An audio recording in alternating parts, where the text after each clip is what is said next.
السلام علیکم ورحمۃ اللہ وبرکاتہ۔ فاتحہ۔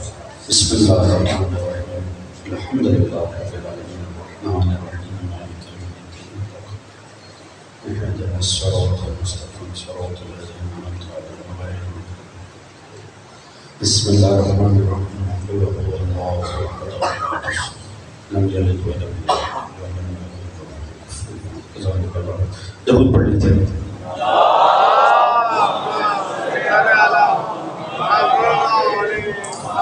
استغفر اللہ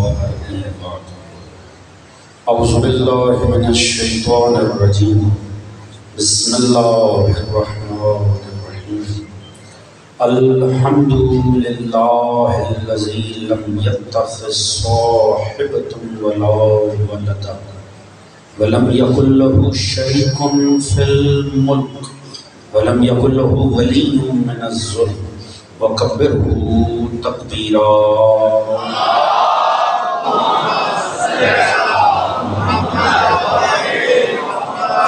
الصلاة والسلام على رسوله الكريم المكي المدني الأمي صاحب الوقار والسكينة المدفون بأرض المدينة ابی القاسم المصطفى محمد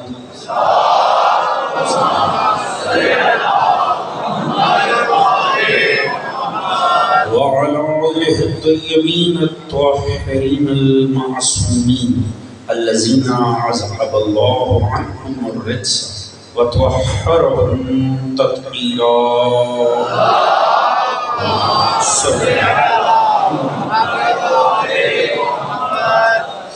اما بعد فقد قال سبحانه بسم الله الرحمن الرحيم انه لقرآن كريم في كتاب مكنون لا يمسه الا المطهرون۔ صلوات محمد محمد۔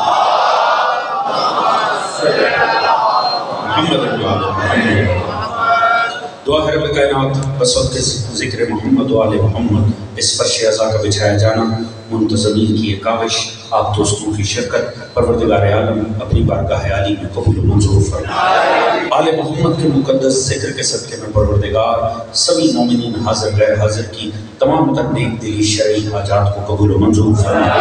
سبھی کے رزق، عزت، دولت، علم، فہم، شعور، صحت میں برکت عطا فرمائے۔ سبھی کی شرف، عزت، بدلے جان و مال کو محفوظ فرمائے۔ سوائے غم محمد و آل محمد کے کوئی غم عطا نہ فرمائے۔ پروردگار سبھی مومنین جہاں کو آپس میں اتفاق، اتحاد، پیار، محبت، خلوص، اخوت، مودت کی دولت عطا فرمائے۔ ہم سب کو دین و سیرت محمد و آل محمد پڑھنے، سمجھنے، اپنی ذات اور گھرانے پہ نافذ کرنے کی توفیق عطا فرمائے۔ پروردگار امام زمان علیہ السلام کا حضور جل فرمائے۔ ہم سب کو معصوم کی سپاہ میں شمار فرمائے۔ ہم سب کو پروردگار عالم رہتی دنیا تک ذکر حسین برپا کرنے اور شریک ہونے کی توفیق عطا فرمائے۔ اس ذکر آل محمد کو، اس عزائے آل محمد کو، اس دین آل محمد کو، اس مودت آل محمد کو تا صبح قیامت ہماری نسلوں میں جاری و ساری فرمائے۔ پروردگار ہمارا خاتمہ بالحق بالخیر دین محمد و آل محمد پر قرار فرمائے، اور آخرت میں سبھی مرحومین سمیت ہم سب کو شفاعت محمد و آل محمد سے بہربان فرمائے۔ ایک بابا سے بلند درود پڑھنے محمد و آل محمد۔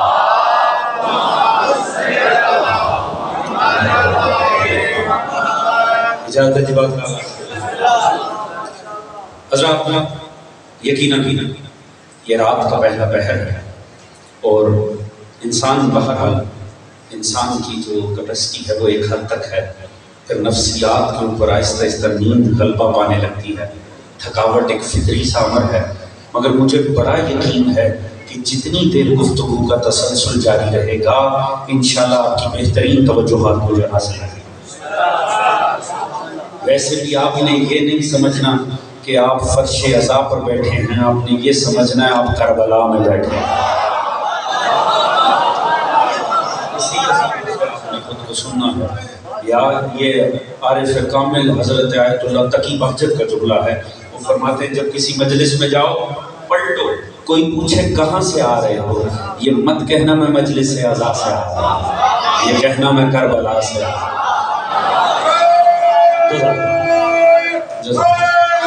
یا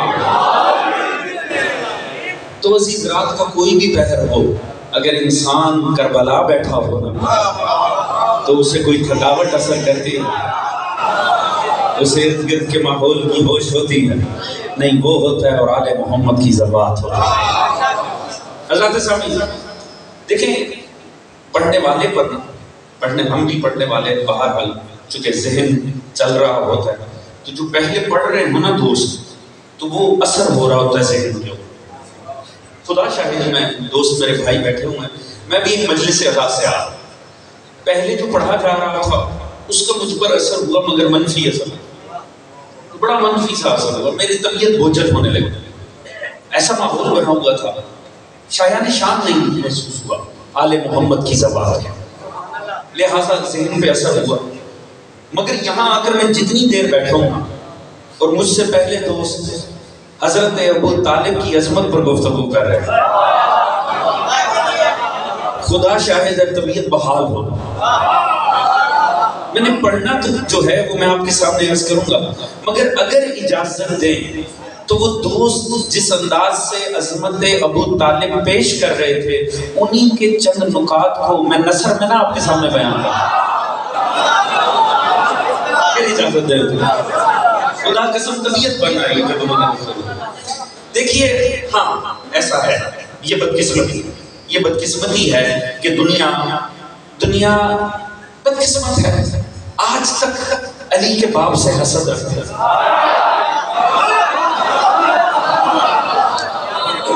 سوائے حسد کے ہے کچھ نہیں، سوائے حسد کے کچھ نہیں۔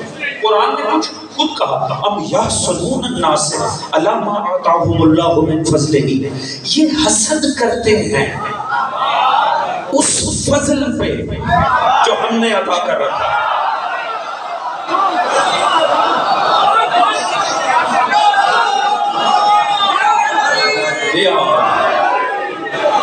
خدا شاہد قرآن کی سند، قرآن نے کہا ام یحسدون الناس علی ما آتاہم اللہ من فضلہ، یہ جو میں نے اپنے فضل سے عطا کیا ہے نا، جیلس ہیں، حسد کرتے ہیں۔ فقد آتینا آل ابراہیم الکتاب والحکمہ وآتیناہم ملکا عظیما، کہ ہم نے چونکہ آل ابراہیم کو حکومت عطا کی ہے، ملک عظیم عطا کیا ہے، کتاب اتری تو انہی کے گھرانے میں، نبی آیا تو انہی کے گھرانے میں، ہمارا فضل ہوا، ملک عظیم ملا انہیں، لہٰذا یہ بدبخت حسد کرتے ہیں۔ توجہ ہے کس سے؟ آل ابراہیم سے۔ کس سے حضور؟ جناب ابو طالب کا ابھی ذکر کیا گیا، میں نے وہیں سے بات کا آغاز کیا۔ چونکہ پروردگار فرما رہے ہیں چونکہ ہم نے آل ابراہیم کو ملک عظیم دیا، چونکہ ہم نے ان میں نبوت اتاری، چونکہ ہم نے ان میں کتاب اتاری، لہٰذا یہ بدبخت حسد کرتے ہیں آل ابراہیم سے۔ اب آل ابراہیم کون ہے؟ کیونکہ جہاں لفظ آل آ جائے نا، وہ مجھے اظہر حسن زیدی صاحب کا جملہ ذہن میں آ جاتا ہے، انہوں نے بڑی حسین بات کی ہے، انہوں نے فرمایا دنیا نے قرآن میں لفظ آل کو انگلش والا آل سمجھ لیا۔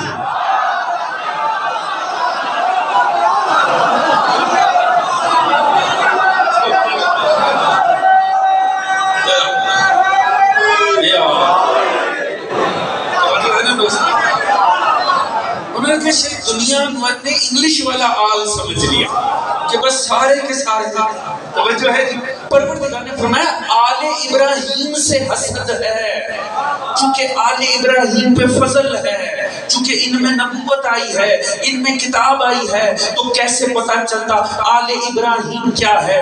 میں سلام کرتا ہوں علی کے بابا کی فصاحت و بلاغت پر، ایک جملے میں لپیٹ کر بتا دیا قرآن کس کی عظمت کا قصیدہ پڑھ رہا ہے، اور بتایا بھی کب پہلی وحی آنے سے 15 سال پہلے مکہ کی سرزمین پر مصطفیٰ کا نکاح ہو رہا تھا۔ دلہا محمد مصطفیٰ، دلہن خدیجۃ الکبریٰ، علی کے باپ نے آغاز یہاں سے کیا، الحمدللہ الذی جعلنا من ذریت ابراہیم، حمد اللہ پر جس نے مجھے آل ابراہیم کرا۔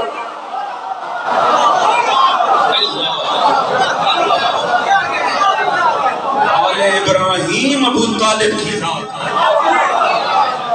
کوئی مسئلہ کلمے کا نہیں ہے، کوئی مسئلہ کفر اور ایمان کا نہیں ہے، حسد ہے علی کے باپ۔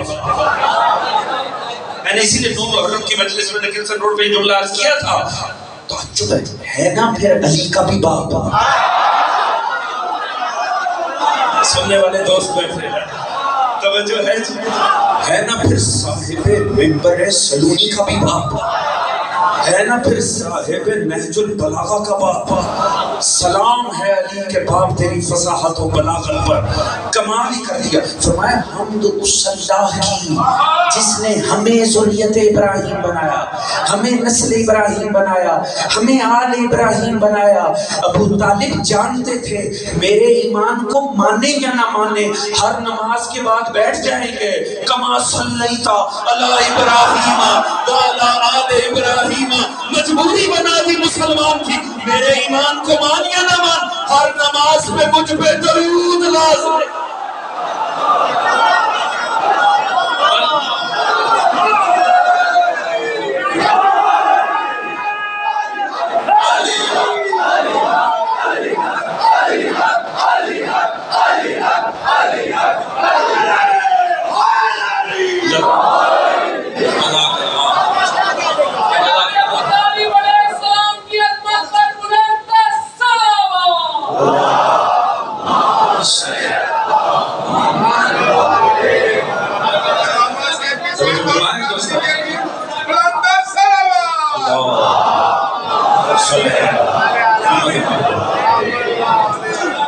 اگر باہر کھڑے ہوئے دوست اندر تشریف لے آئیں گے، میرا آپ سے وعدہ ہے آپ کا اجر بڑھ جائے انشاءاللہ۔ درود پڑھتے ہوئے اندر تشریف لے آئیے، درود پڑھیے محمد زحمت فرمائیے، آ جائیں۔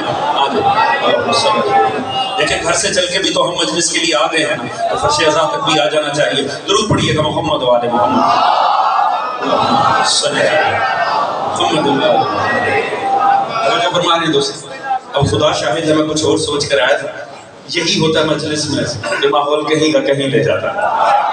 اچھا میں نے عرض کیا نا، کوئی مسئلہ کلمے کا نہیں، کلمہ فقط بہانہ۔ چلے صاحبان کرام بیٹھے، مجلس سے سننے کے عادی افراد ہیں، بالیدہ فکر چہرے ہیں، اور جانتا ہوں کہ واقعی عزادار بیٹھے تو ساری عزادار بیٹھے۔ حضور اس بات کو غور کیجئے، کلمہ حقیقتاً کوئی مسئلہ فقط حسد کا۔ اگر کلمہ مسئلہ دنیا ایک وجہ سے علی کے باپ کے ایمان کا انکار کرتی، ایک وجہ سے وہ کہتے ہیں صاحب کلمہ نہیں ملتا۔ جب ہم کتابیں کھولتے ہیں، ہم روایات پڑھتے ہیں، تو آپ نے جانتے ہیں کہ بہت سو کے کلمے ملتے ہیں، ایسا ہے کہ نہیں؟ وہ کہتے ہیں جب ہم کتاب کھولتے ہیں تو کلمہ نہیں ملتا۔ عجیب بات ہے، عجیب جہالت ہے، وہ چیز آپ تلاش کرنے کی کوشش ہی کیوں کر رہے ہیں جو سرے سے ہے ہی نہیں؟ دوست میرا ساتھ دیں گے تو آپ کو نہیں ملتا، خدا کی قسم ہمیں بھی نہیں ملتا۔ جو ہے دوستانے میں طالب علم ہونے کی ایسے سے ملوں، واقعی کوئی روایت نہ ملتی کہ ابو طالب آئے، وہ بیٹھے رسول کے پاس اور انہوں نے فرمایا یا رسول اللہ آپ نے تو میری آنکھیں کھول دی۔ وہ جو ابھی آپ پڑھ رہے تھے نا کلام، اس کا میرے دل پہ اثر ہو گیا۔ توجہ ہے دوستانے عزیز، خدا کی قسم کوئی روایت نہیں ملتی، واقعی کوئی روایت نہیں کہ جناب ابو طالب نے کلمہ پڑھا ہو، واقعی کوئی روایت نہیں۔ تو صاف جب ایک بات انڈرسٹوڈ ہے، تعجب کی بات ہے آج بھی نہیں مانتے ابو طالب کہ کلمہ نہیں ملتا، جب پچھلے 1400 سال میں نہیں ملا تو اب کہاں سے ملے گا؟ آپ قیامت تک تاریخ بولتے رہیں گے نہیں ملنا صاحب، کیونکہ پڑھا ہی نہیں، جنہوں نے پڑھے ان کے ملے۔ اب میں اس سے زیادہ سادھی باتیں کیا کر سکتا؟ خدا کی قسم جنہوں نے پڑھے ان کے ملے۔ تفصیل سے ملے. اللہ جانے میری بات پہنچ رہی ہے. بھئی جس نے پڑھائی نہیں اس کا ملے گا کیسے؟ خدا کی قسم نہیں ملتا. لہٰذا یہ آپ تلاش کرنے کی زحمت ہی چھوڑ دی. خام خواب ٹائم ویسٹ کرتے ہیں اور پھر کہتے ہیں ہم نہیں مانتے جی چونکہ کلمہ نہیں ملتا. کلمے ان کے ملتے ہیں جنہوں نے پڑھے. چلیں اب میں اس فاضل مجمع کے سامنے سادہ سا سوال رکھوں گا. اور آج کل تو ہر چیز ہر جگہ جا رہی ہے. جہاں جہاں دوستان آج سنیں یا صبح قیامت تک جب تک یہ ریکارڈنگ موجود ہو سنیں وہ خود مجھے ایمان سے بتائیں کیا کلمہ پڑھنا مومن ہونے کی دلیل ہے؟ صاحبان فہم بیٹھے ہیں دوستان. کیا کلمہ پڑھنا اس بات کی دلیل ہے کہ جس نے پڑھا ہے وہ مومن ہے؟ چلے صاحبان فہم بیٹھے میں بات کو دوسرے درجے میں لے کر جاتا ہوں. منافقت کے سارے ابواب کلمہ پڑھنے کے بعد کھلتے ہیں. کیا بات ہے آپ کے شعور کی توجہ ہے عزیزان محترم. کیا کہنے ہیں آپ کے فہم؟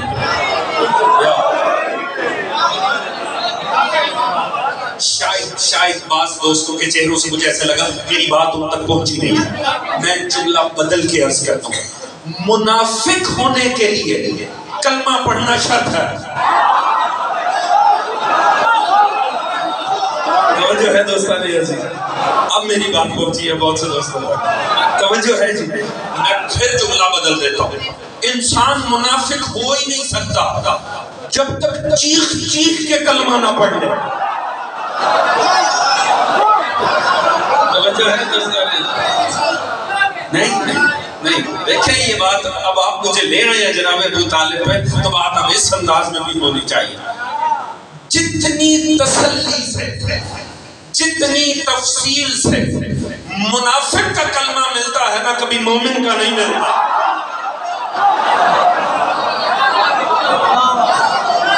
توجہ ہے دوستان. میں صاحبان فہم سے مخاطب ہوں. دیکھیں مومن کا کیا ہے اس بیچارے نے خلوص سے کلمہ پڑھا بات ختم ہو مگر منافق سکون سے نہیں پڑھتا. کیوں؟ کیونکہ وہ چاہتا ہے ایسے پڑھنے سارے سن لیں میں نے پڑھ لیا ہے. جب ہمارے لہذا منافق کو قبول اسلام بڑی تفصیل سے ملے گا. مومن غریب کا کام نہیں. توجہ ہے جی. منافق کا ہنر ہی منافق کیسے کہتے ہیں؟ منافق وہ لین ہوتا ہے جو ہوتا کافر ہی ہے. ہوتا وہ کافر ہی ہے مگر وہ ایسے مومنوں میں بیٹھتا ہے کہ لگے کہ مومن ہے. ایسے ہی ہے نا جی. یہی ہوتا ہے نا منافق ہے. منافق کا ہنر ہی یہ ہوتا ہے کہ وہ اپنے ابلاغ کرتا ہے اپنے کلمے کا اپنے ایمان کو مشتہر کرتا ہے. کیوں؟ تاکہ سب کو پتا چل جائے کہ میں مومن ہو چکا ہوں میں نے کلمہ پڑھ لیا ہے. لہذا وہ چیخ چیخ کے پڑھتا ہے ماحول بنا کے پڑھتا ہے. توجہ ہے دوستان عزیز. یہ اس کا ہنر ہوتا ہے. مگر میں نے عرض کیا نا منافق کے لیے کلمہ پڑھنا شرط ہے. تو کم از کم ایک بات تو طے ہو گئی. تمام سنی شیعہ دوست اس بات کو تو پہنچ گئے نا. ایک بات تو طے ہو گئی کلمہ پڑھنا مومن ہونے کی دلیل نہیں کیونکہ منافق ہونے کے لیے بھی کلمہ پڑھنا شرط ہے. اس کا مطلب ہے مومن ہے یا منافق ہے اس کا تعین کلمے کے بعد کا مرحلہ. اس کا مطلب ہے صرف کلمے پر نہ کسی کا ایمان جانا جا سکتا ہے نہ نفاق جانا جا سکتا ہے. توجہ ہے جی. کیونکہ مومن ہونے کے لیے بھی کلمہ پڑھنا شرط ہے منافق ہونے کے لیے بھی کلمہ پڑھنا شرط ہے. توجہ فرما رہے ہیں. ایک بات تو طے ہو گئی کہ مومن ہو یا منافق ہو کلمہ لازمی ہے. اس کا مطلب ہے کلمہ پڑھنا. میں نتیجہ دینے جا رہا ہوں اور پھر اپنے موضوع کی طرف چلوں. یہ آپ ہی مجھے اس طرف لے آئے تاکہ میں اپنا موضوع شروع کر سکوں. حضور ایک بات تو طے ہو گئی کہ کلمہ پڑھنا مومن ہونے کی دلیل نہیں ہے. اب فاضل مجمع خدا جانے اس جملے کی کیا قدر کرے گا. ایک بات تو طے ہو گئی کلمہ پڑھنے سے ایمان ثابت نہیں ہوتا. البتہ جس کا کلمہ مل جائے نا ایک بات ثابت ہو جاتی ہے، یہ اب تک کافر تھا۔ کلمہ پڑھنے سے ایمان ثابت نہیں ہوتا، اتنا ثابت ہو جاتا ہے یہ اب تک کنفرم کافر تھا۔ بھائی نہیں ملے گا کلمہ ابو طالب کا، کیونکہ جن کے ملے یہ ان کے مومن ہونے کی دلیل نہیں ہے، اب تک کافر ہونے کی دلیل ہے۔ کیسے کلمہ پڑھے ابو طالب؟ ابو طالب ہمیشہ سے مومن۔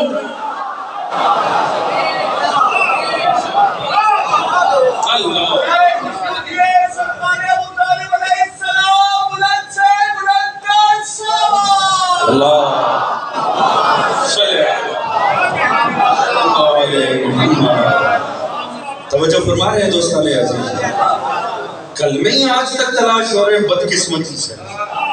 اس کا کلمہ جس کی گود میں کلمہ جوان ہوا، ایک کو پالا تو اشہد ان محمد رسول اللہ ہو گئے، ایک کو پالا تو اشہد ان علی ولی اللہ۔ توجہ فرما رہے ہیں حضرت شیخ بطحا حضرت ابو طالب علیہ السلام معصوم عن الخطا، حجت خدا، وارث انبیاء، تبرکات نبوت کا انبیاء سے لے کر مصطفیٰ تک منتقل ہونے کا وسیلہ ہی حضرت ابو طالب۔ ایسی ہستیوں کے ایمان تلاش نہیں کیے جاتے، ایسی ہستیوں پر ایمان لائے جاتے ہیں۔ سلام درود پڑھیے گا حضرت ابو طالب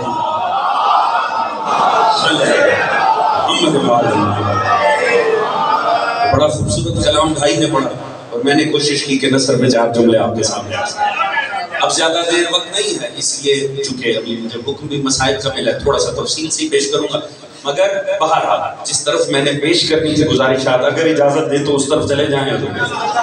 ارشاد خداوندی ہے سورہ مبارکہ، پروردگار فرماتا ہے انہ لقرآن کریم فی کتاب مکنون لا یمسہ الا المطہرون۔ یہ قرآن کریم ہے، یہ کتاب مکنون میں ہے، یہ کتاب مکنون میں ہے، اسے تو چھو بھی نہیں سکتے مگر وہ جو پاک ہوں۔ توجہ فرما رہے ہیں حضور، کمال یہ دیکھیے گا، یہ جو قرآن ہے نا یہ وصیت مصطفیٰ ہے۔ اگر نہج البلاغہ کے مزاج پر اٹھا کر پڑھیں تو یہ وحشتوں میں مومن کا ساتھی ہے۔ توجہ ہے جی، یہ حجت خدا ہے، ایک حجت پردے میں ہے، ایک تو ہاتھوں پہ ہے۔ اس سے سلوک بتائے گا کہ جو پردے میں ہے اس سے مومن کیا سلوک کرے۔ اب میرے موضوع کی طرف آئیے، حضور کو میں لے تو گیا آپ کو اس طرف، اب ذرا میرے موضوع کی جانب آئیے۔ پروردگار فرما رہے ہیں یہ جو قرآن ہے نا وصیت مصطفیٰ، کیا فرمایا سرکار مصطفیٰ نے؟ انی تارکن فیکم الثقلین، کتاب اللہ و اطرت اہل بیت، تم میں ایک نہیں 2 چیزیں چھوڑ کر جا رہا ہوں، یہ دونوں ملتی ہیں تو ہدایت ہوتی ہے۔ توجہ فرما رہے ہیں، یہ دونوں مل جائیں گی ہدایت ہوتی ہے۔ قرآن مصطفیٰ کے قار نبوت میں سے ہے، یتلو علیہم آیاتہ، حبیب آپ نے آیات کی تلاوت کرنی ہے۔ توجہ فرما رہے ہیں، ایسے ہی ہے نا۔ اب میرا ساتھ دے رہے ہیں کیونکہ اب میں موضوع کی طرف آیا ہوں، اور یہ بڑی صاحبان فہم بیٹھے ہیں، آپ کا معیار سماعت میرے سامنے آ گیا۔ اب میں ذرا اجازت ہے کہ تفسیر کی تھوڑی گہری بات بھی پیش کروں۔ خدا نے حکم دیے مصطفیٰ کو، مصطفیٰ آپ نے تلاوت قرآن کرنا ہے، قرأت قرآن کا حکم نہیں ملا۔ وجہ ہے تلاوت قرآن کا حکم ہے۔ ہمارے ہاں 2 الفاظ رائج ہے قرآن پڑھنے کے معنی میں، آپ یہ نہ سمجھیے گا کہ مصطفیٰ کی ذمہ داری تھی بسم اللہ الرحمن الرحیم الحمدللہ رب العالمین الرحمن، وہ آپ کو قرآن پڑھ کر بتائیں. خدا یہ نہیں کہہ رہا یتلو علیہم آیات، یہ باتیں نہیں ہو رہی. یہ ہے قرآن کو زیر و زبر کے عین مطابق پڑھنا. توجہ ہے جی. تلاوت اور قرات دونوں کی ڈیفینیشن جو مشترکہ ڈیفینیشن ہے وہ ہے قرآن کو زیر و زبر کے عین مطابق پڑھنا. مگر ایک فرق ہے قرات اور تلاوت. قرآن پڑھتے رہیں آپ، چاہے فاسق پڑھے، چاہے فاجر پڑھے، چاہے کافر پڑھے، وہ قاری قرآن کہلائے گا. توجہ ہے جی. پر وہ قاری قرآن کہلائے گا. پر اگر کوئی کافر قرآن پڑھے تو یہ نہیں کہا جا سکتا کہ یہ تلاوت قرآن کر رہا. یہ فرق سمجھیے گا. کیوں؟ زیر و زبر کے عین مطابق پڑھنا قاری قرآن ہے، مگر تلاوت ہو ہی نہیں سکتی جب تک اتباع کی نیت نہ ہو قرآن. بات بڑی لطیف ہے اگر پہنچے تو، اور نتیجہ بڑا حسین ہے کہ مجھے عرض کر. توجہ فرمائیں. یہ جو تلاوت قرآن ہے نا، میں سادی سی مثال دیتا ہوں. چند سال پہلے میں یہاں نہیں تھا، مجھے یاد ہے میں نے سوشل میڈیا پہ کلپ دیکھا. ہمارے ملک کے ایک سیاستدان انہوں نے سورہ توحید پڑھنے کی کوشش کی. قل هو اللہ احد اللہ الصمد لم یلد ولم یولد. پتہ نہیں لم یلد ولم یولد پہ جا کے پھانسی کا. وہ کبھی یہاں کی وہاں، وہاں کی یہاں، وہاں کی یہاں پڑھائی نہیں جا رہا. بعض دوستان نے اس کے ساتھ ایک ہندوستان کی فنکارہ کا کلپ لگا دیا. وہ کوئی ہندوستان کی بظاہر ہندو خاتون تھی، انہوں نے سورہ توحید پڑھ لی اور وہ فرمانے لگی مجھے تو اس کلام سے بڑی رغبت ہے. لوگوں نے ساتھ ساتھ لگا کے دکھایا، لو صاف یہ دیکھ لو، مسلمان سے پڑھی نہیں جا رہی، کافرہ پڑھ رہی ہے. وہ جو کافرہ پڑھ رہی تھی وہ کیا کر رہی تھی؟ وہ قاری تھی، وہ قرات کر رہی تھی. پر یہ نہیں کہا جا سکتا کہ وہ تلاوت کر رہی تھی، کیونکہ لفظ تلاوت وہاں آتا ہے جہاں اتباع کی نیت ہو. اللہ نے نبی کو یہ نہیں کہا کہ قرآن پڑھ کے سنانا ہے، فرمایا یتلو علیہم آیات ہی، حبیب آپ نے اس کی تلاوت کرنی ہے. یعنی کیا؟ ایک ایک آیت دینی بھی ہے، اس پر عمل کر کے بھی دکھانا ہے. نتیجہ بڑا حسین ہے، پوری توجہ چاہوں گا. اب سمجھیں، اگر تو صرف قرآن پڑھنا ہوتا، جس کا وارث ایک زین سے زین میں پاؤں رکھ کے دوسری رکعت تک پورا قرآن پڑھ دیتا ہو. صاحبان مطالعہ بیٹھے ہیں، وہ نبی تو 2 لمحوں میں قرآن پڑھ کے چلا جاتا، مگر نہیں، حکم تھا یتلو علیہم آیات ہی، آپ نے آیات کی تلاوت کرنی ہے. لہٰذا نبی کو 23 سال لگ گئے. کیوں؟ کیونکہ ایک ایک آیت بھی دینی تھی، عمل کر کے بھی دکھانا تھا. پوری توجہ. نتیجہ بڑا حسین ہے. یعنی 2 عمل ہو رہے تھے، نبی پڑھ کے بھی سنا رہا تھا، نبی عمل بھی کر رہا تھا. 23 سال لگے قرآن اترنے میں، ساتھ ساتھ نبی عمل کرتا رہا. اب یہ 23 سال کے بعد ایک چیز کامل نہیں ہوئی، 2 چیزیں کامل ہوئی ہیں، ایک قرآن، ایک کردار مصطفیٰ. تو اب لازم تھا نا مصطفیٰ جانے سے پہلے ایک چیز دے کر نہ جائیں. اسی لیے کہا تم میں 2 چیزیں چھوڑ کر جا رہا ہوں، قرآن لے دو، میرے کردار کے طور پہ آل محمد لے دو. توجہ فرمائیں. یتلو علیہم آیات ہی، آیات کی تلاوت. اچھا لطف آئے اگر بات پہنچے تو.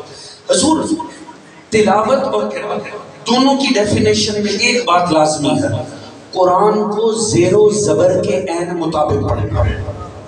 اگر قرآن کو زیر و زبر کے عین مطابق نہیں پڑھا جا رہا، نہ قاری ہے نہ تلاوت ہے. اگر قرآن کو زیر و زبر کے عین مطابق پڑھنے کے لیے سب سے سامنے کی شرط کیا ہے؟ پڑھنے والے کا ذہن درست ہو.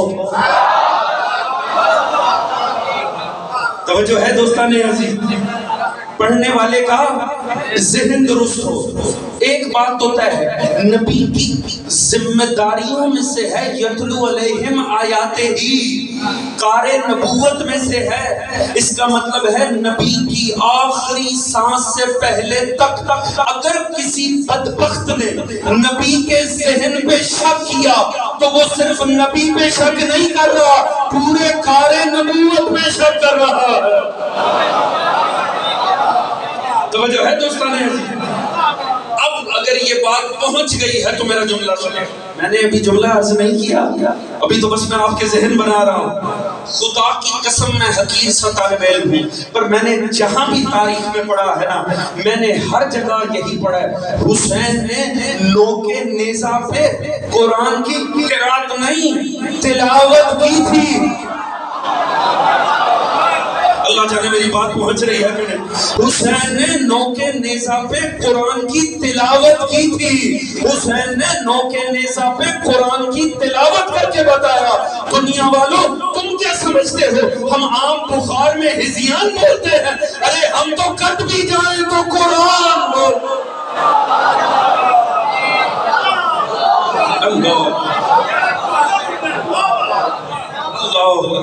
توجہ فرما رہے دوستان عزیز، اندازہ کریں قرآن کا اور ان کا ربط کتنا گہرا ہے۔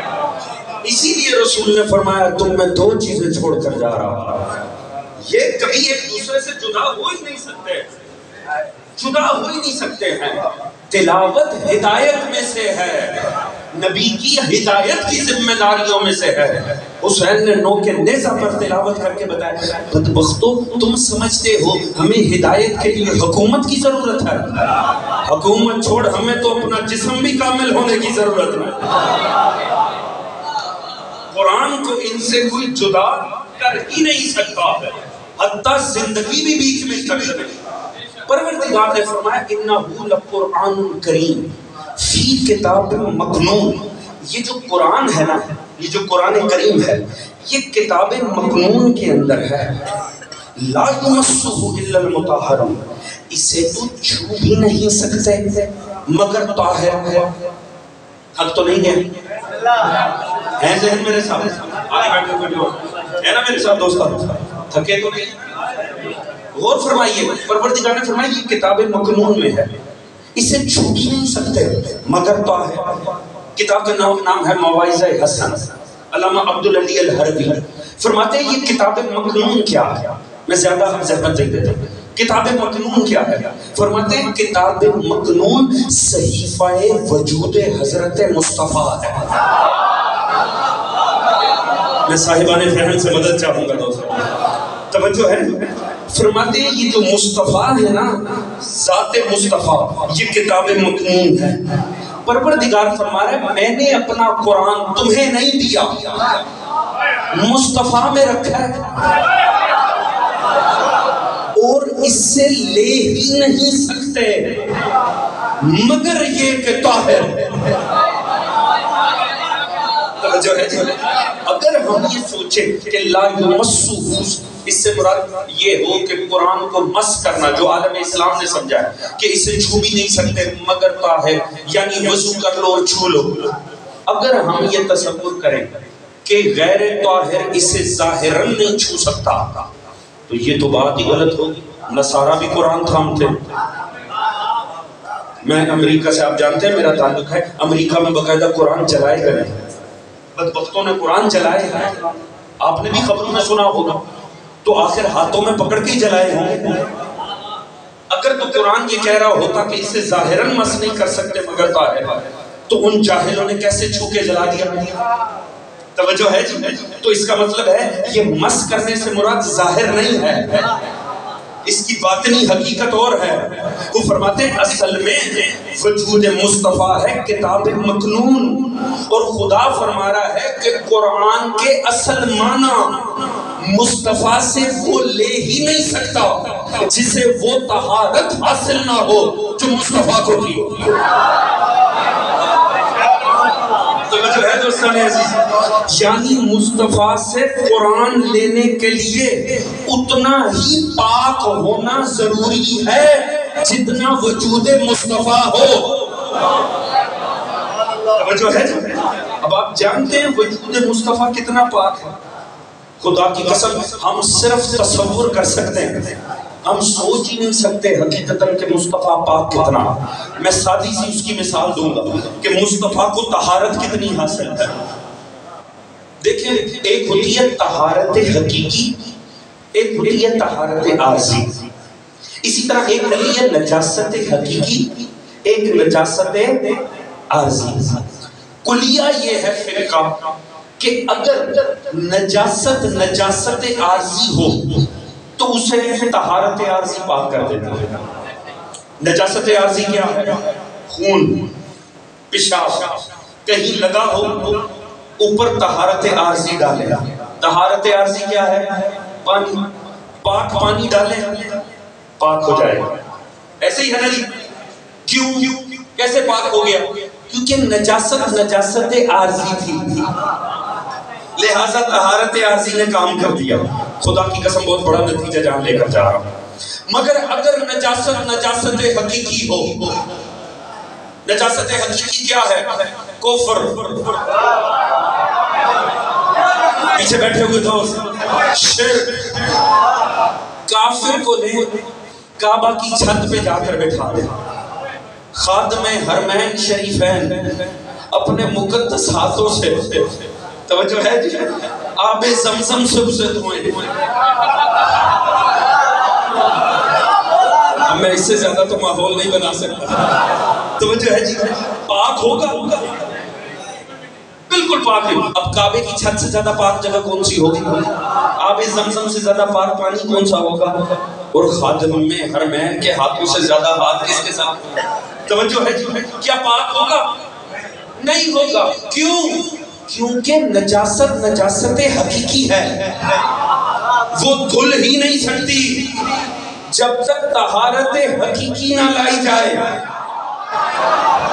اب اسے کعبے کی چھت سے اتاریں، کوڑے کے ڈھیر پہ پھینک دیں، وہ کوڑے کے ڈھیر پہ بیٹھا ہوا کافر کہے لا الہ الا اللہ محمد رسول اللہ، جیسے ہی اس کی زبان پر مصطفیٰ کا پاکیزہ نام آئے گا، وہ وہاں گندگی کے ڈھیر پر بھی پاک ہو جائے گا۔ توجہ ہے دوستو، اگر بات پہنچے تو اس کا ذبیحہ حلال ہو جائے گا، اس سے نکاح حلال ہو جائے گا۔ کیوں؟ کیا لا الہ کہہ کے؟ نہیں، لا الہ پہ رکے گا بھی تو پاک نہیں ہوگا۔ جیسے ہی زبان پر آئے گا نا اشہد ان محمد رسول اللہ، فوراً اللہ اس کی نجاست حقیقی کو دور کر دے گا۔ اب اگر میری بات پہنچ گئی ہے، میں نتیجہ دے رہا ہوں، پوری توجہ چاہوں گا۔ کتنا پاک ہوگا اس کا اسم، کتنی طہارت حاصل ہوگی اسم مصطفیٰ کو، کہ اگر نجاست حقیقی کا حامل اس کو اپنی زبان پر لائے تو اس کی نجاست دور ہو جاتی ہے۔ جس کا اسم اتنا پاک ہے اس کا جسم کتنا پاک ہوگا، اور جسے وہ کہے لحموں کا لحمی یا علی، دموں کا دمی یا علی، اس کا وجود کتنا۔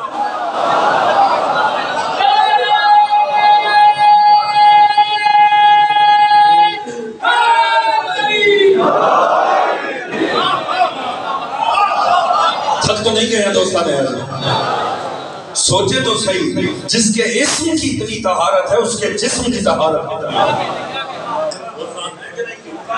خدا کی قسم مصطفیٰ کا جسم وہ مقدس جسم ہے کہ میں روایت کرتا ہوں، جا کر اپنی تاریخ کے ماخذ پڑھیے گا، کوئی بھی قصص کی کتاب اٹھا لے، میں ذمہ داری لیتا ہوں، چاہے علامہ مجلسی کی لکھی ہوئی تاکہ کسی اور کی نہ ہو، آپ انبیاء پہ لکھی ہوئی کوئی کتاب اٹھائیں، آپ کو اس کے آغاز میں روایت ملے گی۔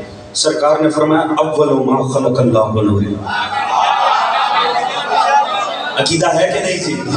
فرمایا اللہ نے سب سے پہلے میرا نور خلق کیا، یہ نور محو عبادت پروردگار ہوا، یہ نور محو عبادت پروردگار ہوا، اس نور نے عبادت کر کے اللہ کو معبود بنا دیا۔ اللہ جانے میرا جملہ پہنچا کہ نہیں؟ دیکھیں یہ فرق ہے دنیا میں اور ہم میں۔ دنیا کہتی ہے اللہ نے مصطفیٰ کو خلق کیا، ایسا ہی ہے، اس ہستی نے اللہ کی عبادت کی ایسے ہی ہے، اس ہستی نے اللہ کا رزق کھایا ایسے ہی ہے۔ میں اس انداز میں عرض کرتا ہوں جو خلق ہوا تو اللہ خالق ہو گیا۔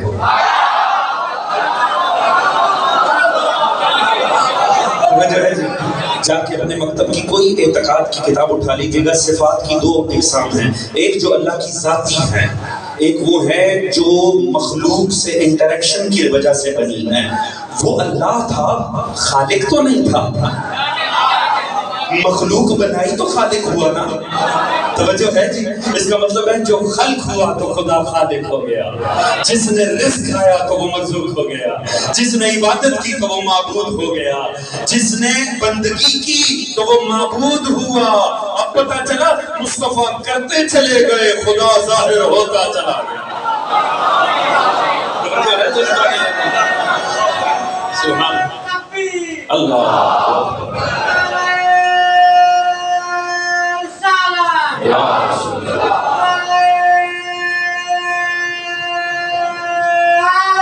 یا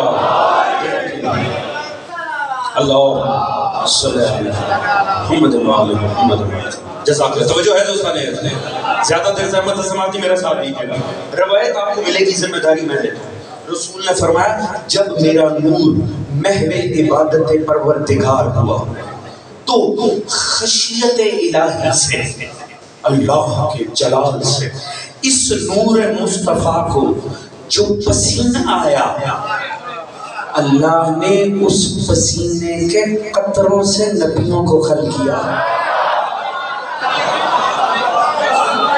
بیٹھے عاشقان مصطفیٰ مرتضیٰ کے لئے، توجہ ہے جی؟ اگر ذہن میں اس پہر کی تھکاوٹ نہ ہو تو میں ساری تھکاوٹ ایک جملے میں دور کر دوں گا، پوری توجہ چاہوں گا۔ غضب الہی سے اس نور مصطفیٰ کو جو پسینہ آیا، اللہ نے اس کے قطروں سے نبیوں کو بنایا۔ ابراہیم شیخ الانبیاء کیا ہے؟ نور رسالت کا ایک قطرہ۔ موسیٰ کلیم اللہ کیا ہے؟ نور رسالت کے پسینے کا ایک قطرہ۔ توجہ ہے جی؟ اگر تھک نہیں گئے تو سادگی سے جملہ عرض کر، میرا بھی زور نہ لگائیے گا، میں بھی صبح کا تھکا ہوں، مگر سادگی سے عرض کروں گا، جملہ ہلکا نہ سمجھیے گا۔ حضور جس کے پسینے کے قطرے انبیاء ہیں نا، اس نے آل کے لیے کہا اللہم لہمی،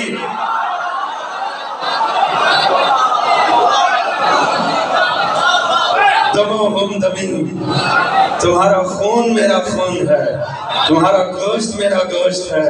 اللہ جانے جس کے پسینے کے قطرے انبیاء ہیں، اس کے لہو کا مقام کیا ہو۔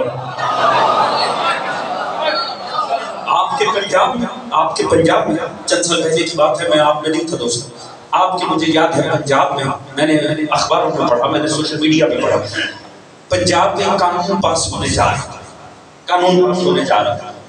دنیا نے پارلیمنٹ میں بیٹھ کر فیصلہ کرنا تھا کسے رضی اللہ کہنا ہے، کسے علیہ السلام لکھنا ہے۔ جانتے ہوں گے آپ، ہے نا آپ کے ذہنوں میں یہ ہونے جا رہا تھا۔ بل کا انجام کیا ہوا؟ وہی جو 1400 سال سے ہر ایسے بل کا انجام ہوتا ہے۔ توجہ ہے جی؟ مقصد کیا؟ چھوٹی بات نہیں تھی، پاس کرنے کا مقصد کیا تھا؟ یعنی فیصلہ کرنا تھا، اور فیصلہ یہ ہونا تھا کہ صرف انبیاء ان کے ساتھ لفظ علیہ السلام آئے، اور جو بھی غیر نبی ہے اس کے ساتھ رضی اللہ تعالی عنہ آئے۔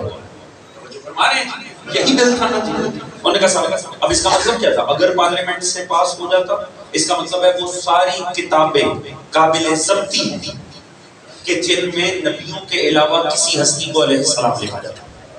ایسے ہی ہے، یعنی جتنی اس وقت اردو بازار میں کتابیں نظری پڑی ہیں یا دیگر جگہوں پر، وہ سب اٹھا لی جانی تھی، ان کی دوبارہ چاپ ہونی تھی، انہیں ری پبلش کیا جانا تھا، اور جہاں جہاں علیہ السلام تھا وہاں وہاں رضی اللہ آ جانا تھا۔ ایسے ہی ہے نا جی؟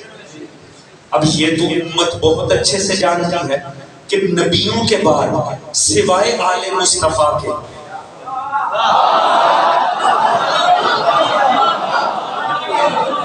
جو ہے، اور دنیا نے یہ بھی نہیں سوچا کہ اگر یہ حرکت کریں گے تو اصل بخاری شریف بھی ضبط ہو جائے گا، کیونکہ امام بخاری نے اس میں ائمہ حسنین کے ساتھ علیہ السلام لکھا۔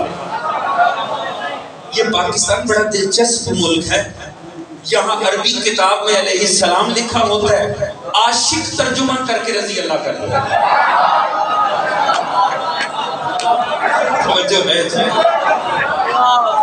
ہم بھی مانتے ہیں، یہ جو بھی ماننے والا چکر ہے نا، یہ بڑا مشکل ہے۔ توجہ ہے جی، یہ بھی ماننے والے علیہ السلام کو رضی اللہ کرتا ہے۔ امام بخاری رحمۃ اللہ علیہ نے اپنی کتاب بخاری شریف میں، صحیح بخاری شریف میں ائمہ اہل بیت کے ساتھ لفظ علیہ السلام لگا دیا۔ توجہ ہے، مگر باہر پارلیمنٹ بیٹھنے لگی تھی، پارلیمنٹ نے فیصلہ کرنا تھا ہر غیر نبی کے لیے لفظ رضی اللہ علیہ السلام نے لکھا جائے گا۔ حضور میں آپ کی رحمت تمام کرتا ہوں، پوری توجہ چاہوں گا۔ میں نے ایک بڑا سادہ سا اس وقت جملہ مترجم عرض کیا تھا، اگر اجازت ہو تو میں پیش کر دوں حضور۔ میں نے یہی کہا تھا صاحب، اسی روایت کو پیش کر کے کہ رسول نے فرمایا، میرے نور نے جلال توحید سے جو میرے نور کو پسینہ آیا، اللہ نے اس سے انبیاء کو بنایا، اور اسی مصطفیٰ نے کہا لحمہم لحمی دمہم دمی۔ میں نے سادگی سے جملہ عرض کیا تھا، جو جس کا دل آتا ہے نا وہ اسے ویسے ہی پکارے، جس نے جس کو جو کہہ کے پکارنا ہے وہ اسے ویسے پکارے، جس نے علیہ السلام کہنا ہے وہ کہے، جس نے رضی اللہ کہنا ہے وہ کہے، جس نے صلی اللہ کہنا ہے وہ کہے، جو جس کا دل آتا ہے وہ کہے۔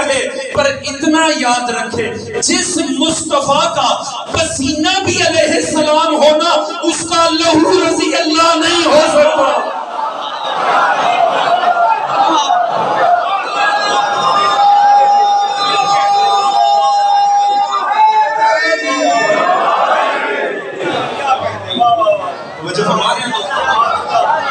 کم از کم اتنا ضرور حفظ مراتب رکھا جائے، آل محمد مصطفیٰ کے لہو اور گوشت کا نام۔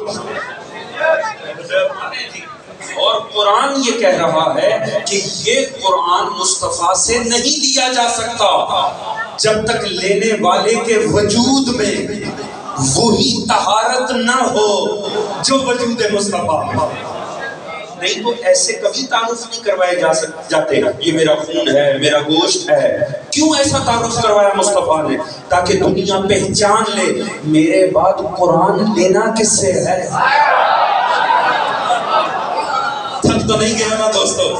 خدا کی قسم اسی کے چلے میں اپنا نہیں، میں طالب علم ہوں نا، میری کوشش ہوتی ہے بزرگوں کے جملے آپ تک پہنچائیں۔ خدا کی قسم کیسے کیسے آسمان خطابت زیر زمین چلے گئے۔ علامہ اظہر حسن زیدی صاحب کی بلا میں، خدا کی قسم انہوں نے کمال ہی کر دیا۔ مجھے ان کا جملہ جب سے میں نے سنا مجھے اس کا لطف ہی بڑا آتا ہے۔ امانت نام لے کر آپ سے پہنچا رہا ہوں۔ فرماتے ہیں اللہ جانے اللہ نے علی کو کیا بنایا۔ آخری دوست تک میں پوری توجہ چاہوں گا، میں زحمت تمام کرنے جا رہا ہوں۔ فرماتے اللہ جانے اللہ نے علی کو کتنا اعلیٰ بنایا ہے۔ اسد اللہ، ید اللہ، عین اللہ، لسان اللہ، اسم اللہ۔ فرماتے جتنا ظاہر تھا خدا خود لے گیا۔ اللہ اکبر، وجہ اللہ، عین اللہ، لسان اللہ۔ فرماتے جتنا ظاہر تھا خدا لے گیا۔ مصطفیٰ نے دیکھا نا ظاہر تو خدا لے گیا، فرمایا لحموں کا لحمی یعنی دموں کا دمی۔ فرماتے ہیں ظاہر خدا لے گیا، گوشت اور خون مصطفیٰ لے گئے، ہمارے حصے تو فقط عشق علی ہی آیا۔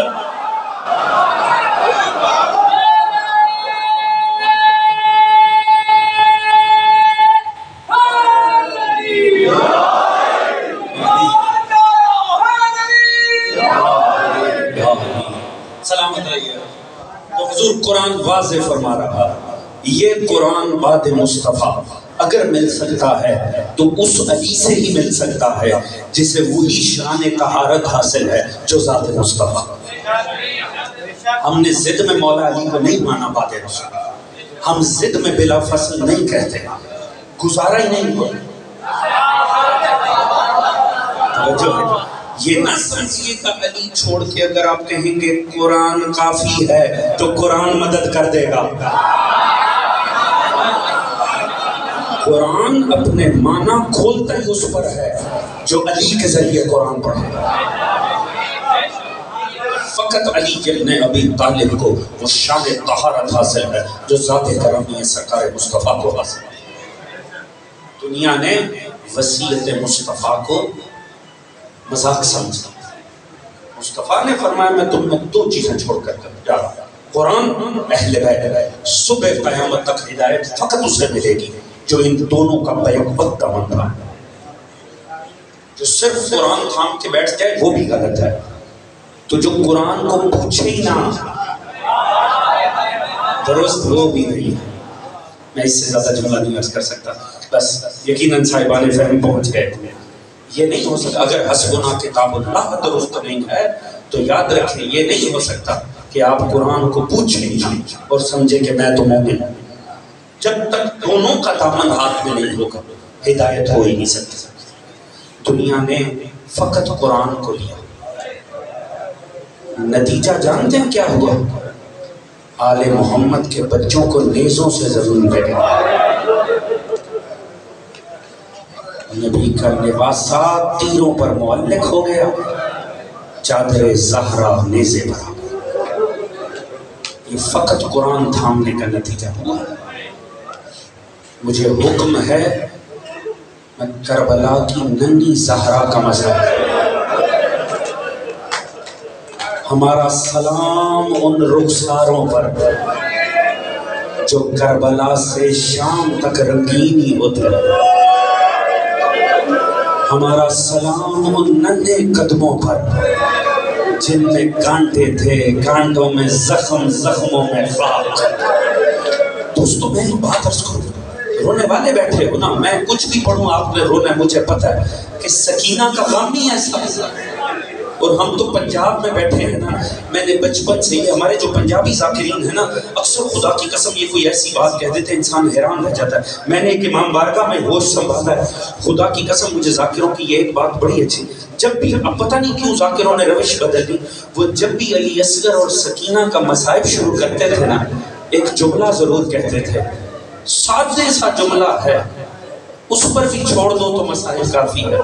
وہ جب بھی سکینہ اور علی اصغر کا مسائل شروع کرتے تھے نا، 2 لفظوں سے کرتے تھے، اولاد والو۔ خدا کی قسم یہ بہت تب سمجھ آتی جب اپنی اولاد، خدا کی قسم میں کہتا ہوں سکینہ نا ہمارے مکتب کی محسنہ ہے، سکینہ ہمارے مکتب کی محسنہ ہے۔ جانتے ہو کیوں؟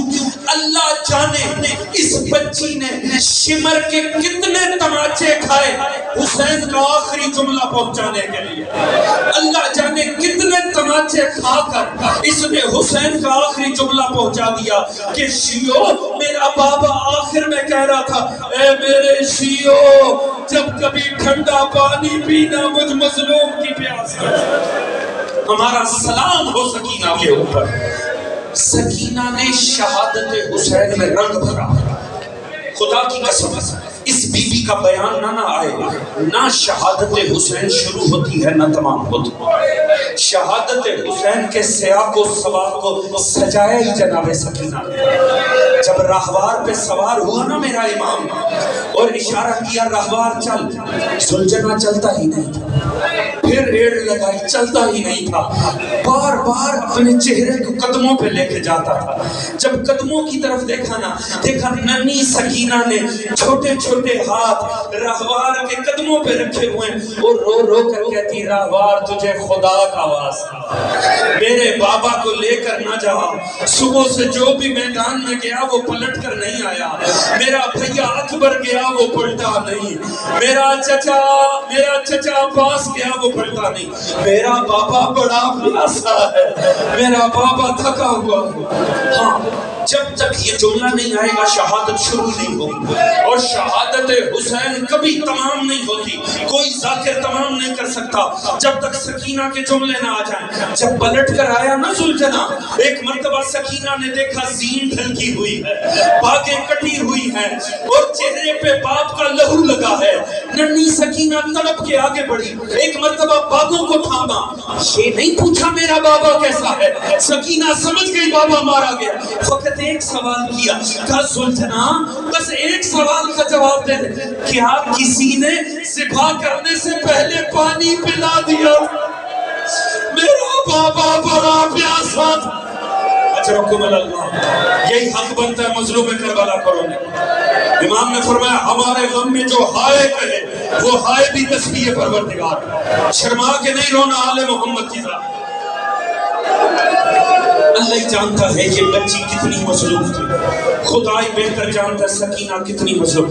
خدا کی قسم اس بچی نے پانی پانی کرتی رہی کربلا میں، ایک گھونٹ نہیں ملا، بابا مارا گیا، اصغر مارا گیا، اور ان کے مارے جانے کے بعد سکینہ نے کبھی پانی نہیں مانگا۔ بعض روایتیں کہتی ہیں آیا پانی، شام قریبہ کے بعد پانی اور کی زوجہ لے کر آئی، بعض مطلب نے لکھا لے کر آئی، جب پانی لائی نا جناب زینب تھام کرنا پیالہ، وہاں آئی جہاں سکینہ سو رہی تھی، باپ کی لاش سے اٹھا کر لائی تھی نا بی بی، ایک جگہ سے ریت ہٹا کر سکینہ کو سلا دیا تھا، سکینہ کا تن تھا تھام کے ہلایا، کہا سکینہ اٹھ اٹھ پانی آ گیا۔ سکینہ تو سو رہی تھی، جب کندھے سے جھنجھوڑ کر کہا پانی آیا، بچی کے کان میں لفظ پانی آیا، سکینہ تڑپ کے اٹھی، کہتی ہے پھوپھی اماں چچا پاس آ گئے، میرا چچا پانی لے کر آ گیا۔ کہا نہیں سکینہ چچا نہیں آیا، فقط پانی آیا ہے۔ کہا پھوپھی اماں پھر پلاؤ اسے جسے پیاس ہو، پھوپھی اماں اسے پلا دو جسے پیاس ہو۔ کہا نہیں سکینہ پہلے آپ نے پینا، کہا نہیں مجھے کوئی پیاس نہیں، ماں رباب کو پلاؤ، کہا نہیں بچی پہلے آپ نے پینا، کہا پھوپھی کلثوم کو پلاؤ، کہا نہیں بچے، کہا میں نے کیوں پینا ہے، کہا بیٹا بچے پہلے پیتے ہیں، بیٹا بچے پہلے، اچھا پھوپھی اماں بچے پہلے پیتے، لاؤ پیالہ دے دو، ایک مرتبہ پیالہ دی، سکینہ مقتل کی طرف بڑھنا شروع ہوئی، پیچھے سے جناب زینب نے پکارا سکینہ کہاں جا رہی ہے، کہ پھوپھی آپ نے کہا بچے پہلے پیتے ہیں، پھوپھی اماں میرا اصغر بڑا پیاسا ہے، میں اصغر کو پانی۔ اجرکم اللہ، یہی حق بنتا ہے جناب سکینہ کو ماتم کرنے کا، یہی حق بنتا ہے۔ سکینہ کا مصائب عباس کی خواہش ہے، اللہ تعالیٰ ان رونے والوں کو سوائے غم آل محمد کے کسی غم میں نہ روئے، خدا ان بلند ہوتی آنکھوں پہ رحم کرے، اللہ آپ کے آنسوؤں کو رومال زہرا کا حصہ کرا۔ اللہ جانے یہ بچی کتنی مظلوم ہے، خدا ہی بہتر جانتا ہے۔ خدا کی قسم سکینہ نے کتنے تماچے کھائے ہیں، سکینہ نے کتنی مار کھائی ہے، میرے میں دم نہیں ہے، میں آخری بات کر کے زحمت تمام کروں، اللہ جانے یہ بچی وقت شہادت تک کتنی زخمی تھی، اب اس سے بڑھ کے میں جملہ نہیں کہہ سکتا۔ علماء نے لکھا دو بیٹیاں ایسی ہیں محمد و آل محمد کی کہ جن کے مصائب بعد شہادت بھی کھلے، دو بیٹیاں ایسی ہیں، ایک بیٹی محمد کی، ایک بیٹی حسین ابن علی کی، دونوں کے مصائب کی حقیقت وقت غسل بھی کھلی، ایک کا وقت غسل تھا، حیدر کرار نے دھاڑے مارنی شروع کی، جناب فضل نے پوچھا مولا کیا ہوا، کہا مجھ سے بھی چھپا کے مصائب کو، تسلیاں ٹوٹی ہوئی ہے بنت مصطفیٰ کی، اور دوسری بیٹی حسین کی، جب ایک مرتبہ زندان میں غسل کا وقت آیا نا، غسالہ بھاگتی ہوئی آئی، غسالہ بھاگ کے زندان میں آئی اور کہا یہ جو بچی مر گئی ہے اس کے کوئی وارث موجود ہیں؟ جناب زینب آگے بڑھی، کہا بی بی ہم اس کے وارث ہیں، کہا بچی کو کوئی بیماری تھی، بچی کو کوئی بیماری تھی؟ بی بی نے کہا نہیں ہماری بچی سکینہ کو کوئی بیماری نہیں تھی، کہا سارا جسم نیلا اور سیاہ پڑا ہے، بی بی نے ماتم شروع کیا، بی بی نے ماتم کر کے کہا اے غسالہ کوئی بیماری نہیں تھی، اتنے تازیانے